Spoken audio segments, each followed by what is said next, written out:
Nainital high court की फटकार और फिर से पलटी उत्तराखंड सरकार। नमस्कार, मैं हूं दिलीप सिंह राठौड़ और आपके सामने हाजिर हूं इंडिया टुडे ग्रुप का खास बुलेटिन आज का उत्तराखंड लेकर। खबरों की शुरुआत चारधाम यात्रा को लेकर, जहां पर आर पार की लड़ाई एक तरीके से मानो उत्तराखंड सरकार और हाई कोर्ट के बीच चल रही है। जहां पर उत्तराखंड सरकार बार बार अपने फैसलों को बदल रही है, तो वहीं दूसरी ओर हर रोज हाई कोर्ट नैनीताल की फटकार उसको झेलनी पड़ रही है। ऐसा ही एक मामला अभी जल्दी आया है, जब उत्तराखंड सरकार ने हाई कोर्ट के निर्देश के बाद भी 1 जुलाई से यात्रा को विधिवत चालू करने के निर्देश शासन की तरफ से जारी कर दिए। लेकिन हाई कोर्ट की फटकार एक बार फिर से पड़ने के बाद उस निर्देश की वजह से चारधाम यात्रा को फिर से एक बार रद्द करना पड़ा। पहले ये बात तब हुआ करती थी जब त्रिवेंद्र सरकार के किए हुए फैसले तीरथ सिंह रावत की सरकार लगातार पलट रही थी। लेकिन अब ये मामला इस कदर उलझ गया है कि तीरथ सरकार को अपने ही फैसले बार बार पलटने पड़ रहे हैं। गौरतलब है कि चारधाम यात्रा को लेकर जिस तरीके से कोर्ट सख्त है, वो साफ इशारा करती है कि कोविड की वजह से जो नुकसान प्रदेश को झेलना पड़ा, वो दोबारा इस यात्रा की वजह से न झेलना पड़े।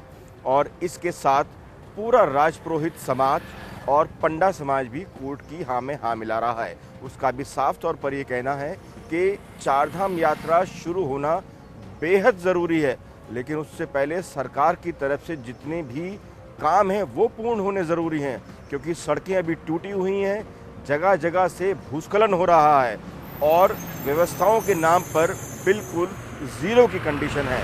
ऐसे में सरकार को सबसे पहले ज़रूरत है तो हाई कोर्ट के निर्देश के अनुसार पूरी व्यवस्थाएं को दुरुस्त करने की। एक बार और फिर से उत्तराखंड सरकार कटघरे में खड़ी हो गई है। नर्सिंग स्टाफ की भर्ती को लेकर पहले ही 3 बार ये भर्तियां सरकार के द्वारा रद्द की जा चुकी हैं, लेकिन इस बार मामला लेन देन को लेकर है।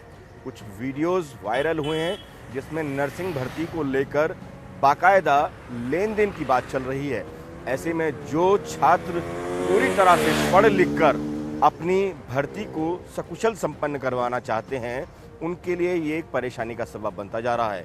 इस वजह से जितने भी छात्र छात्राएं हैं वो सरकार से इस बात को लेकर बेहद नाराज़ हैं।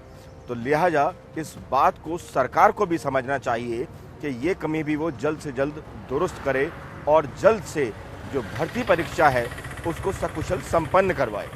कागज़ की तरह इन बिखरते पहाड़ों को देखिए। यही दृश्य आपको लगभग हर रोज़ दिखाई दे रहा है। ये जो दृश्य आप अपनी स्क्रीन पर देख रहे हैं, ये जोशीमठ के करीब का है, जहाँ पर पहाड़ लगातार दरक रहे हैं। ऐसा लग रहा है मानो पहाड़ अपनी ज़मीन छोड़ने को तैयार बैठे हैं। ये हाल तब है जब प्रदेश में बारिश नहीं हो रही है, लेकिन जब बारिश शुरू होगी तो हालात पहाड़ों के क्या होंगे, इसका अंदाज़ा बेहद करीब से लगाया जा सकता है।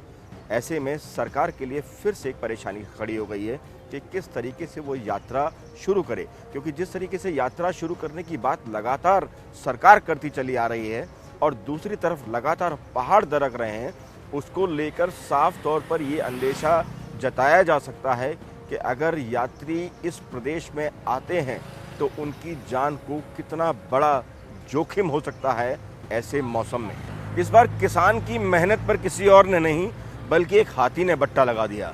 जी हाँ, एक किसान मधुमक्खी पालन केंद्र चला रहा था, जहाँ पर हाथी वहाँ पहुँच गया और हाथी ने जिस तरीके से तांडव किया वो अपने आप में देखने लायक है। हाथी ने वहाँ रखे सभी बॉक्सेस को तोड़ दिया और जितना भी किसान ने शहद जमा किया था वो सभी चट कर गया। इससे साफ तौर पर यह अंदाज़ा लगाया जा सकता है कि किसान को कितना भारी नुकसान हुआ है। लेकिन किसान जहां एक तरफ भारी नुकसान से परेशान हुआ, तो वहीं हाथी बिल्कुल चटकारे लेकर ये शहद चाटता हुआ आपको अपने आप दिखाई दे जाएगा। बताइए, एक तरफ तो एक इंसान अपनी जान से चला गया और दूसरी तरफ उसका डेथ सर्टिफिकेट इशू करने के लिए 5 लाख रुपए की रकम एक हॉस्पिटल के द्वारा मांगी जा रही है। जी हाँ, मामला ये उधम सिंह नगर का है, जहाँ पर एक व्यक्ति की कोविड से डेथ हो गई, लेकिन जब उसके परिजन उसका डेथ सर्टिफिकेट लेने हॉस्पिटल पहुंचे तो वहां पर उससे डेथ सर्टिफिकेट के नाम पर 5 लाख रुपए मांगे गए। 5 लाख में किसी तरह से उसने 3 लाख रुपए तो जमा कर दिए, लेकिन 2 लाख रुपए देने में वो सक्षम नहीं रहा। ऐसे में हॉस्पिटल्स ने उसको डेथ सर्टिफिकेट देने से मना कर दिया। ये बट्टा है पुलिस विभाग के ऊपर कि उसके सामने ऐसी घटना होती रही और वो चुपचाप आंखें मूंद कर बैठी हुई है। लिहाजा पुलिस को इस मामले में कड़ी कार्रवाई कर हॉस्पिटल के प्रति एक ज़बरदस्त एक्शन लेने की ज़रूरत है, ताकि लोग इस कालाबाजारी से अपने आप को दूर रख सकें और जो परेशान व्यक्ति है उसको रिलीफ मिल सके। आज के उत्तराखंड में आज के लिए बस इतना ही। कल फिर हाजिर होंगे कुछ नई ताज़ा तरीन खबरों के साथ। तब तक के लिए जय उत्तराखंड।